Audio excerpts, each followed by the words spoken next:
사랑하는 성도 여러분, 이제 우리가 가족들과의 관계에 있어서, 교우들과의 관계, 그리고 이웃들과의 관계에 있어서 우리가 계산하지 아니하고 살아가야 될 이유가 바로 여기에 있다는 것입니다.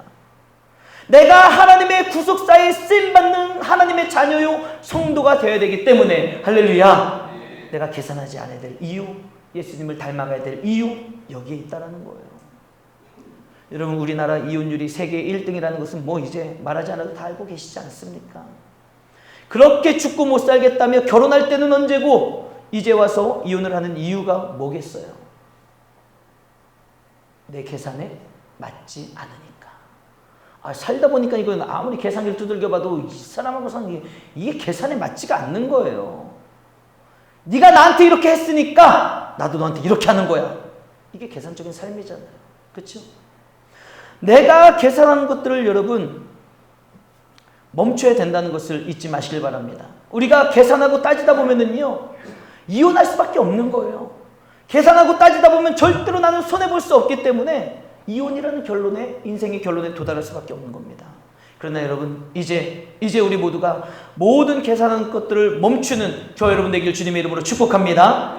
내가 계산하는 것을 멈춰야지 여러분, 손해보더라도 하나님의 구속사의 삶을 이루어가는 거예요.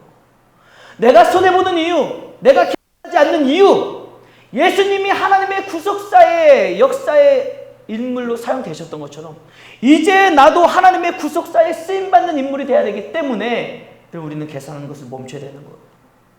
내가 죽어지고, 내가 져주고, 내가 손해봄으로써 내 남편이, 내 아내가, 내 자녀들이, 그리고 내 부모와 내 지인들과 친구들이 구원받을 수 있다면, 여러분, 내가 죽어지고 내가 낮아짐으로, 내가 손해보고 내가 계산하지 않는 삶으로 인해 내 주변에는 그 소중한 사람들이 구원받을 수 있다면, 그래서 그 영혼이 구원받아 하나님의 자녀가 될 수만 있다면, 여러분, 계산하는 것을 멈추는 것이 할 만한 일 아니겠습니까? 해볼 만한 일 아니겠습니까? 본문 43절 이하의 말씀을 보십시오. 세상의 가치관에 대해서 예수님이 이렇게 말씀하시는 거예요. 세상의 가치관은 뭐냐? 내 이웃과 내 편은 사랑하는 거예요. 그러나 내 원수와 나를 반대하는 사람은 미워하라. 이렇게 너희가 들었으나 세상의 가치관은요, 나에게 잘해주고 내 편이고 우리 가족이면 내가 사랑하는 거고, 나를 반대하고 나에게 뭐라고 말하고 하는 사람들은 미워하고, 이게 세상의 가치관입니다. 그러나 예수님은 뭐라고 말씀하시는 거예요? 나를 반대하고 대적하는 원수까지도 사랑하며 나를 박해하는 사람까지도 그를 위해 기도하라. 이게 바로 예수님의 가르치심이에요. 우리가 가져야 될 여러분 성경적 가치관은 바로 계산하지 않는 사랑입니다. 우리가 가져야 될 성경 가치관은 계산하지 아니하는 사랑, 아무런 대가 없이 거저주는 사랑, 바로 예수 그리스도께서 저와 여러분들에게 주신 그 십자가 사랑을 우리도 본받아 삶에 적용하며 실천하는 삶으로 나아가야 될 줄로 믿습니다. 본문 마태복음 5장 45절 우리 전반부 말씀 다 같이 한번 읽겠습니다. 시작. 이같이 한즉 하늘에 계신 너희 아버지의 이름 아들이 되리니. 아멘. 이같이 한즉 하늘에 계신 너희 아버지의 아들이 되리니. 이같이 한즉이 뭐예요? 이같이 한즉이라는 것은요, 그 전 44절에 보면은요, 원수를 사랑하고 박해하는 자를 위해 기도하는 삶. 이게 뭐예요? 계산하지 않고 사랑하며 살면 어떻게 된다는 거예요? 그 사람이 바로 하나님의 아들이라는 것을 인정받게 되는 것이고요. 그와 같은 삶을 살아가는 자가 하나님의 자녀가 되는 권세를 받게 되는 줄 믿으시길 바랍니다. 여러분, 우리가 하나님의 아들이 되는 권세를 받게 되잖아요. 우리가 하나님의 아들로서의 예수님처럼 살아가는 것은요, 어떤 삶입니까? 예수님처럼 나에게 사명이 주어지는 삶이에요. 우리가 마냥 좋아할 일만은 아니죠. 우리가 하나님의 아들이라 일컬음을 받고 하나님의 자녀로 살아간다는 것은 예수님이 지셨던 그 십자가의 사명이 이제 나도 하나님의 아들로서, 하나님의 자녀로서 그 사명이 나에게 주어지는 거예요. 그 십자가의 사명을 감당하기 위해서 구속사의 삶을 살며 내가 죽어지고 계산하지 않는 사랑으로 살아가야 되는 것이, 여러분, 인간적으로 볼 때 얼마나 힘들고 어려운 일이겠습니까? 여러분, 그게 쉬워 보이시나요? 마냥 좋은 일만은 아니지 않습니까? 내가 하나님의 자녀가 되고 하나님의 아들이라 일컬음을 받고 그 예수님이 지셨던 십자가의 삶을 내가 살아간다는 것. 여러분, 우리 육신적으로 보면은 너무너무너무나도 사실 힘든 일이에요. 아이씨, 차라리 그냥 세상 편하고 살고 말지. 뭐 내가 이렇게 십자가를 지면 내가 고통당하며 살아야 돼? 라고 인간적으로 생각할 수도 있습니다. 그러나 여러분, 이걸 아셔야 되는 거예요. 우리가 하나님의 아들이라 일컬음을 받는 자가 될 때, 하나님의 자녀가 되는 권세를 받게 되면은요, 우리가 상상치도 못했던 하나님의 은혜 가운데 들어가게 되는 것입니다. 그래서 내가 그 십자가의 삶, 구속자의 삶을 살아가는 것이 힘들고 어렵겠지만, 그로 인하여서 나의 그와 같은 구속사의 삶을 통해서 천하보다도 귀한 한 영혼이 구원에 이르게 되는, 우리는 보람을 느끼게 되는 거예요. 야, 내가 죽어지고 낮아졌더니 정말 저 영혼이 구원받아 변화되는구나. 하나님의 자녀가 되는구나. 우리는 그 보람을 느끼게 되는 것이고요. 예수님께서 부활의 첫 열매가 되신 것처럼 우리도 부활의 영광을 누리게 될 줄로 믿습니다. 또한 영원한 천국에서 여러분, 하나님과 영생 복락을 누리게 되는 거예요.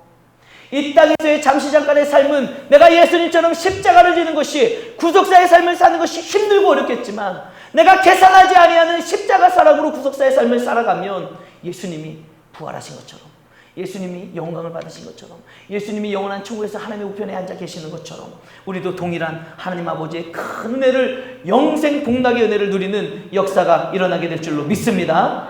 사랑하는 성도 여러분, 하나님의 아들 독생자 예수 그리스도께서 먼저 그렇게 우리들에게 삶으로 보여주신 거예요.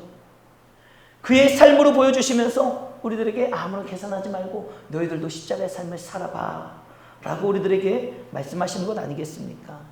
이제 우리 모두가 그런 예수님을 닮아 계산하지 않는 사람으로 살아가는 모두가 되길 주님의 이름으로 축복합니다. 제가 이렇게 설교 말씀을 벌써 지난주에 다 준비해 놓은 거잖아요. 그리고 어젯밤에 우리 정찬선 선교사님한테 연락을 받았잖아요. 연락을 받는 순간 쫙 사진도 보내주시고 그 내용을 말씀해 주시면서, 목사님 지금 급해요. 한국 돈으로 한 200만 원 정도가 있어야지 그 담벼락 빨리 보수하고 교회 정리하고 그 밑에 손해본 사람들도 좀 도와줄 수 있을 것 같아요. 이 얘기를 듣는 순간 여러분, 이 앞에 서 있는 은강교회 담임 목사 신철 목사가 어떤 생각을 했을까요? 어떤 분이 이렇게 생각해, 이야, 우리 목사님 그 얘기 듣고 얼마나 마음이 아팠을까? 저 교회를 도와줘야지 막 이런 마음이 들었겠지? 라고 생각하시는 분들 계시나요? 너무 부끄럽습니다. 제가 그 생각을 못했어요. 제가 이렇게 설교 준비를 다 해놓은 상태였음에도 불구하고 어젯밤에 그 문자를 딱 받고 그 사진을 딱 보는 순간 어떤 생각이 먼저 들었냐? 큰일 났네. 우리도 지금 저거 엘리베이터 놓으려는데, 엘리베이터 놓으려면 지금 한 4천만 원 정도 돈이 필요한데 우리 교회 재정 다 끌어모아가지고 저거 될까 말까 어떻게 하지? 계산을 하더라고요. 계산을 하는 거예요. 계산을. 200만 원이 필요하다는데 우리가 어떻게 그 돈을 다 마련해 줄 수 있을까? 어떻게 할 수 있을까? 그 계산을 하더라고요. 제가 이 설교를 준비해 놓고. 그래서 제가 막 어떻게 하지? 장로님들과 의논을 해가지고 그래도 우리 교회 형편상 한 2, 30만 원 보내줘야 되나? 이 계산을 하고 있는 거예요. 그러고선 잠을 들었는데 아침에 눈을 뜨면서 가장 먼저 그게 생각나는 거예요. 뉴카발라는강교회 어떻게 하지? 그런데 이 말씀이 딱 생각나면서 하나님이 저에게 다른 마음을 주시더라고요. 내가 정말 설교는 그렇게 준비해놓고 내가 또 막상 현실 속에서는 계산을 했구나. 그러면 하나님이 깨닫게 하시는 마음이, 그래, 얼마가 됐든 우리가 다 할 수 있든 못하든 우리 교우들과 함께 말씀을 나누고 계산하지 말고, 우리도 엘리베이터 놓으려면 힘들겠지만 계산하지 말고 우리가 할 수 있는 최선의 것을 모아 그곳에 보내드리다. 할렐루야. 하나님이 저에게 그런 마음을 주셨습니다. 여러분, 우리 모두 계산하지 말고 정말 하나님이 주시는 마음을 갖고 살았으면 좋겠어요.